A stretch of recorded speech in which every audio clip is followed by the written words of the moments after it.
Hello students, welcome back to my channel Shubham lecturer. Student, आज का ये वीडियो क्लास 12 हिंदी का एक बहुत ही इंपॉर्टेंट वीडियो है और ये वीडियो उन सभी स्टूडेंट्स के लिए इंपॉर्टेंट है जो 12th में हैं और जिनको 2023 बोर्ड एग्जाम देना है, क्योंकि इस वीडियो में मैं आपके लिए लेकर आया हूं क्लास 12 हिंदी के उन सभी महत्वपूर्ण बहुविकल्पीय प्रश्नों को जो इस बार आपके बोर्ड एग्जाम में पूछे जाएंगे। स्टूडेंट, आज का ये वीडियो इतना ज्यादा इंपॉर्टेंट क्यों है? क्योंकि इस वीडियो में मैं आपको टोटल 30 बहुविकल्पीय प्रश्न बताऊंगा, ठीक है। और ये 30 क्वेश्चन ऐसे क्वेश्चन हैं जो आपके बोर्ड एग्जाम में 4 से 5 बार पूछे जा चुके हैं।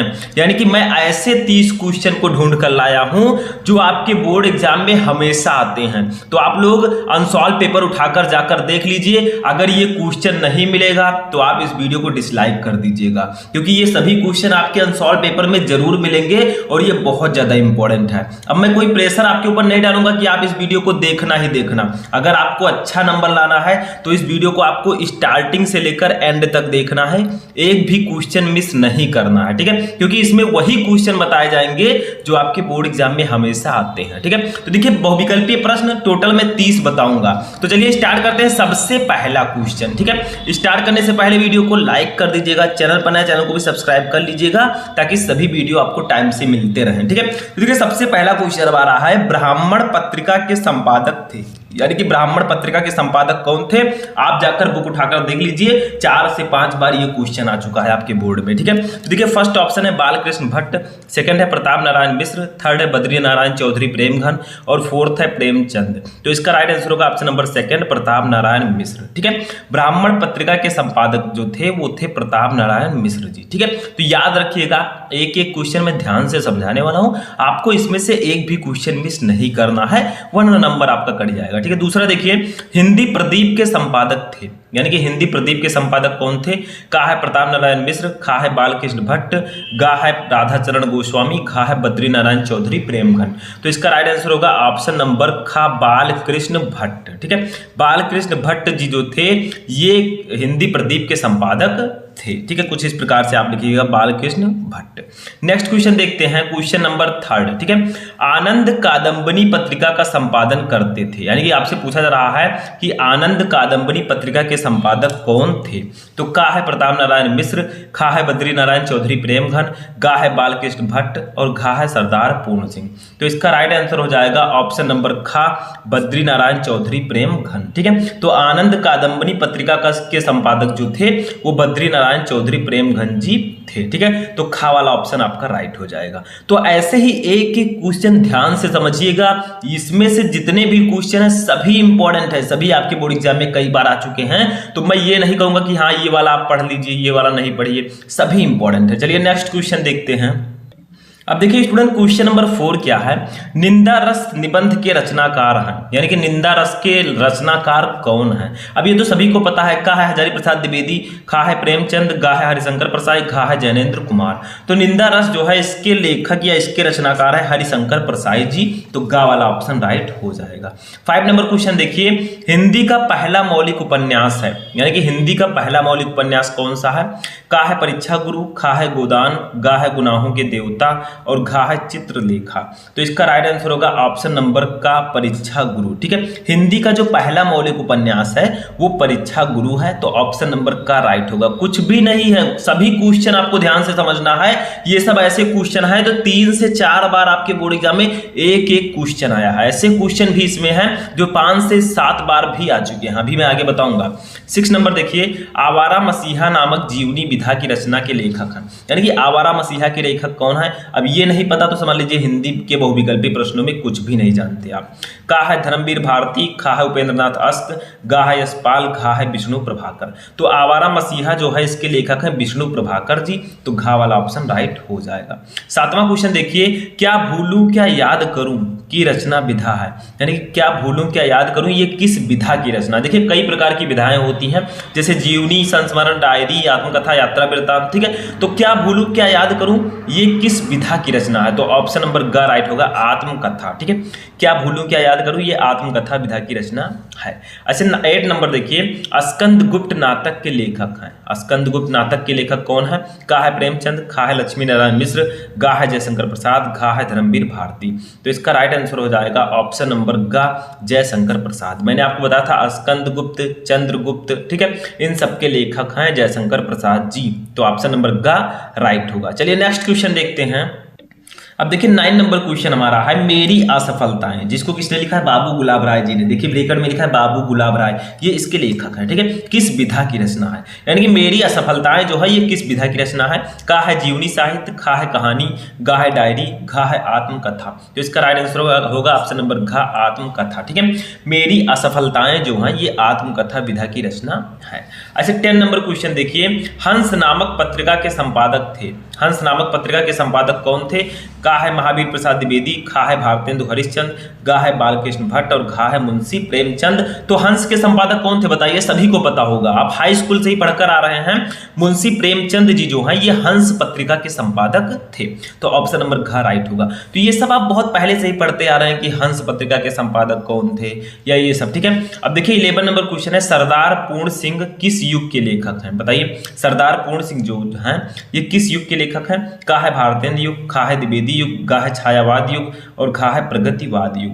तो इसका राइट आंसर हो जाएगा ऑप्शन नंबर खा, द्विवेदी युग, ठीक है। सरदार पूर्ण सिंह जी जो हैं ये द्विवेदी युग के लेखक हैं, ठीक है। कई युग जैसे अलग अलग युग होता है सबका, ठीक है। देखिए 12 नंबर क्या है? कवि वचन सुधा के संपादक थे। मोस्ट इंपोर्टेंट क्वेश्चन कि कवि वचन सुधा के संपादक कौन थे, ठीक है। का है बालकृष्ण भट्ट, खा है भारतेंदु हरिश्चंद्र, गा है प्रताप नारायण मिश्र और घा है बद्री नारायण चौधरी प्रेमघन। तो इसका राइट आंसर हो जाएगा ऑप्शन नंबर खा, भारतेंदु हरिश्चंद्र, ठीक है। कवि वचन सुधा के संपादक जो थे वो भारतेंदु हरिश्चंद्र जी थे। तो खा वाला ऑप्शन आपका राइट होगा। ऐसे 13 नंबर देखिए क्या है, कुटज निबंध संग्रह के लेखक हैं। यानी कि जो कुटज है ये एक निबंध संग्रह है, इसके लेखक कौन है? कुटज नाम सुना होगा और बहुत ही फेमस लेखक हैं इसके। देखिए का है आचार्य रामचंद्र शुक्ल, खा है बालकृष्ण भट्ट, गा है हजारी प्रसाद द्विवेदी और घा है राजा लक्ष्मण सिंह। तो इसका राइट आंसर हो जाएगा ऑप्शन नंबर गा, हजारी प्रसाद द्विवेदी। कुटज जो है इस निबंध के लेखक हजारी प्रसाद द्विवेदी जी हैं। तो गा वाला ऑप्शन आपका राइट होगा। चलिए नेक्स्ट क्वेश्चन देखते हैं। अब देखिए 14 नंबर क्वेश्चन हमारा है, इंदुमती कहानी के लेखक हैं। यानी कि इंदुमती के लेखक कौन है? का है वृंदावन लाल वर्मा, खा है किशोरी लाल गोस्वामी, गा है गे, घा है प्रेमचंद। तो इसका राइट आंसर हो जाएगा ऑप्शन नंबर खा, किशोरी लाल गोस्वामी, ठीक है। इंदुमती जो कहानी है इसके लेखक है किशोरी लाल गोस्वामी जी, ठीक है। तो खा वाला ऑप्शन आपका राइट होगा। 15 नंबर क्वेश्चन देखिए, अशोक के फूल निबंध के लेखक हैं। अब बताइए इस आप में से कितने लोगों को ये क्वेश्चन पता है? जल्दी बताइए कमेंट करके, क्योंकि ये तो आप में चैप्टर भी है। अशोक के फूल आप में चैप्टर है तो इसके लेखक का नाम तो पता ही होगा आपको। तो अशोक के फूल निबंध के लेखक कौन है? का है रामचंद्र शुक्ल, खा है हजारी प्रसाद द्विवेदी, गा है विद्यानिवास मिश्र, घा है रामविलास शर्मा, ठीक है। तो इसका राइट आंसर हो जाएगा ऑप्शन नंबर खा, हजारी प्रसाद द्विवेदी, ठीक है। अशोक जो है अशोक के फूल इसके लेखक है हजारी प्रसाद द्विवेदी जी। तो ऑप्शन नंबर खा आपका राइट होगा। 16 नंबर क्वेश्चन देखिए, हिंदी साहित्य के, ठीक है, हिंदी साहित्य के हजारों वर्षों में कबीर जैसा व्यक्तित्व लेकर कोई लेखक उत्पन्न नहीं हुआ, यह कथन है। यानी कि ये किसने कहा है कि हिंदी साहित्य के हजारों वर्षों में कबीर जैसा व्यक्तित्व लेकर कोई लेखक उत्पन्न नहीं हुआ, ये किसने कहा है? तो का है रामचंद्र शुक्ल का, खा है डॉक्टर राम कुमार वर्मा का, गा है डॉक्टर नगेंद्र का, घा है हजारी प्रसाद द्विवेदी का। तो इसका राइट आंसर हो जाएगा ऑप्शन नंबर घा, हजारी प्रसाद द्विवेदी का, ठीक है। हजारी प्रसाद द्विवेदी जी ने कहा है कि हिंदी साहित्य के हजारों वर्षों में कबीर जैसा व्यक्तित्व लेकर कोई लेखक उत्पन्न नहीं हुआ। नेक्स्ट क्वेश्चन देखिए, क्वेश्चन नंबर 17, रूनकता नामक स्थान संबंधित है। बताइए रूनकता स्थान जो है ये किससे संबंधित है? बहुत इंपॉर्टेंट क्वेश्चन है। का है जयशंकर प्रसाद, खा है सूर्यकांत त्रिपाठी निराला, गा है कबीर और घा है सूरदास। तो इसका राइट आंसर हो जाएगा ऑप्शन नंबर घा, सूरदास। जो रूनकता है ये सूरदास जी से संबंधित है, ठीक है। ऐसा माना जाता है कि रूनकता में इनका जन्म हुआ था, ठीक है। तो ये घा वाला ऑप्शन आपका राइट हो जाएगा। चलिए नेक्स्ट क्वेश्चन देखते हैं। अब देखिए 18 नंबर क्वेश्चन हमारा है, वसुआ गोविंदपुर में जन्म हुआ था। वसुआ गोविंदपुर में किसका जन्म हुआ था? का है रत्नाकर का, खा है सूरदास का, गा है रामधारी सिंह दिनकर का और घा है बिहारी का। तो इसका राइट आंसर हो जाएगा ऑप्शन नंबर घा, बिहारी का, ठीक है। वसुआ गोविंदपुर में जो है ये बिहारी जी का जन्म हुआ था।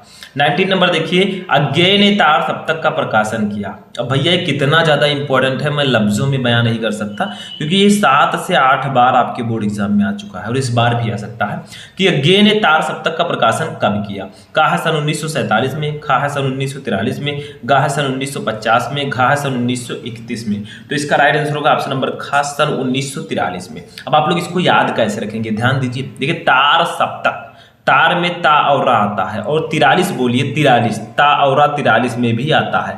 तो आप लोग याद रख सकते हैं कि तार सप्तक का प्रकाशन 43 में हुआ था, क्योंकि दोनों के दो वर्ड समान है, तार तार, ठीक है। तो ये होगा 1943। थोड़ा ट्रिक मैंने बता दिया, अब आप लोगों को याद आ गया कि नहीं, आप लोगों को कैसा लगा ये ट्रिक कमेंट करके बताइएगा, ठीक है। 20 नंबर देखिए, हरिवंश पुराण के रचनाकार हैं। हरिवंश पुराण के रचनाकार कौन है? का है देवसेन, खा है विमल देव, गा है पुष्पदंत, घा है स्वयंभू।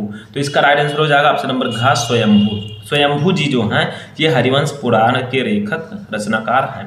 21 नंबर देखिए, रसखान किस काव्यधारा के कवि थे? रसखान जी जो हैं ये किस काव्यधारा के कवि थे? का है प्रेमाश्रयी काव्यधारा, खा है निर्गुण भक्ति काव्यधारा, गा है सगुण भक्ति काव्यधारा, और घा है कृष्ण भक्त काव्यधारा। तो इसका राइट आंसर हो जाएगा ऑप्शन नंबर घा कृष्ण भक्त काव्यधारा।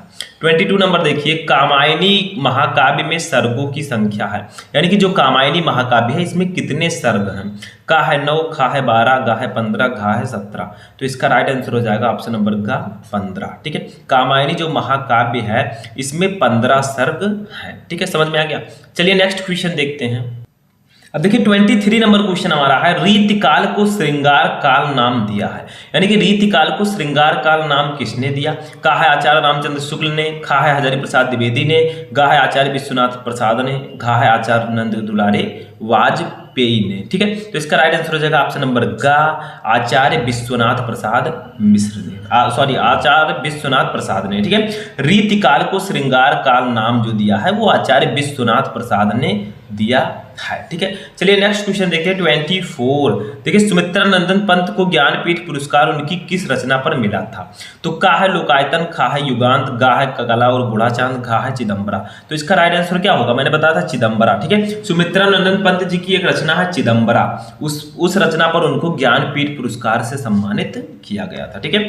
नेक्स्ट क्वेश्चन देखते हैं 25 नंबर क्या है, पंत जी के उस काव्य ग्रंथ का नाम लिखिए जिसमें उसकी सांस्कृतिक एवं दार्शनिक विचारधारा व्यक्त हुई है, ठीक है। यानी कहा जा रहा है कि पंत जी के जो पंत जी थे, ठीक है, सुमित्रानंद पंत जी, इनके उस काव्य ग्रंथ का नाम लिखिए जिसमें उसकी सांस्कृतिक एवं दार्शनिक विचारधारा व्यक्त हुई है। का है चिदम्बरा, खा है उत्तरा, गा है पल्लव, घा है लोकायतन। तो इसका राइट आंसर हो जाएगा ऑप्शन नंबर घा लोकायतन। लोकायतन जो है ये सुमित्रानंद पंत जी का ऐसा काव्य ग्रंथ है जिसमें उनकी सांस्कृतिक एवं दार्शनिक विचारधारा व्यक्त हुई है। 26 नंबर देखिए, कबीर के दोहों का नाम किस नाम से जाना जाता है? यानी कि जो कबीरदास जी के दोहे हैं उनको हम किस नाम से जानते हैं? का है दूहा, खा है शबद, गा है साखी और घा है पद। तो इसका राइट आंसर हो जाएगा ऑप्शन नंबर ग साखी। देखिए कबीरदास जी के दोहों को हम साखी नाम से भी जानते हैं, तो ऑप्शन नंबर ग आपका राइट होगा। समझ में आ गया? चलिए नेक्स्ट क्वेश्चन देखते हैं। अब देखिए नेक्स्ट क्वेश्चन हमारा 27 नंबर, साकेत की नायिका हैं, यानी कि जो साकेत महाकाव्य है मैथिली शरण गुप्त जी का, इसकी नायिका कौन है? यानी कि हीरोइन जिसको बोलते हैं, ठीक है। का है यशोधरा, खा है उर्मिला, गा है राधा, घा है द्रौपदी। तो इसका राइट आंसर हो जाएगा ऑप्शन नंबर खा उर्मिला, ठीक है। साकेत की नायिका जो है वो उर्मिला जी हैं।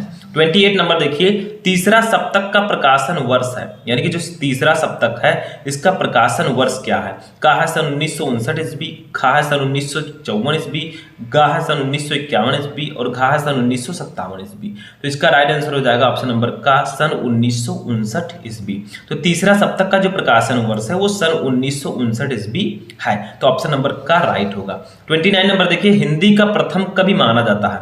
हिंदी का प्रथम कवि किसे माना जाता है? का है सबरपा, खा है सरहापा, गा है लुईपा, घा है कणहापा। तो नाम थोड़ा अजीब है क्योंकि ये सब आदिकाल के हैं, ठीक है। तो 29 का खा वाला ऑप्शन राइट होगा सरहापा। हिंदी का प्रथम कवि सरहापा जी को माना जाता है। एट लास्ट क्वेश्चन हमारा जो सबसे लास्ट क्वेश्चन है, हिंदी साहित्य के आदिकाल के लिए बीज वपन काल नाम दिया है, यानी कि हिंदी साहित्य के आदिकाल के लिए बीज वपन काल नाम किसने दिया? का है रामचंद्र शुक्ल ने, खा है डॉक्टर राम कुमार वर्मा ने, गा है आचार्य महावीर प्रसाद द्विवेदी ने और घा है डॉक्टर मोहन अवस्थी ने। तो इसका राइट आंसर हो जाएगा ऑप्शन नंबर गा आचार्य महावीर प्रसाद द्विवेदी ने। तो हिंदी साहित्य के आदिकाल के लिए बीज वपन काल जो नाम दिया था वो आचार्य महावीर प्रसाद द्विवेदी जी ने दिया था। तो ये राइट आंसर होगा होगा। तो ये थे आपके 12th हिंदी के टॉप 30 मोस्ट इंपॉर्टेंट क्वेश्चन जो आपके बोर्ड एग्जाम में 3 से 4 बार एक एक क्वेश्चन आ चुका है, तो इस बार भी आ सकता है। तो भैया इसको तैयार कर लीजिएगा क्योंकि बाद में आपको पछताना ना पड़े। तो कैसा लगा आपको आज का ये इंटरेस्टिंग वीडियो, कमेंट करके बताएं। इस वीडियो को ज्यादा से ज्यादा लाइक करें, अपने दोस्तों के साथ शेयर करें और चैनल बनाए चैनल को भी सब्सक्राइब कर लें ताकि सभी वीडियो के नोटिफिकेशन आपको टाइम से मिलते रहे। ठीक है, तो चलिए मिलते हैं किसी नेक्स्ट वीडियो में नेक्स्ट टॉपिक के साथ। तब तक के लिए तैयारी करते रहें।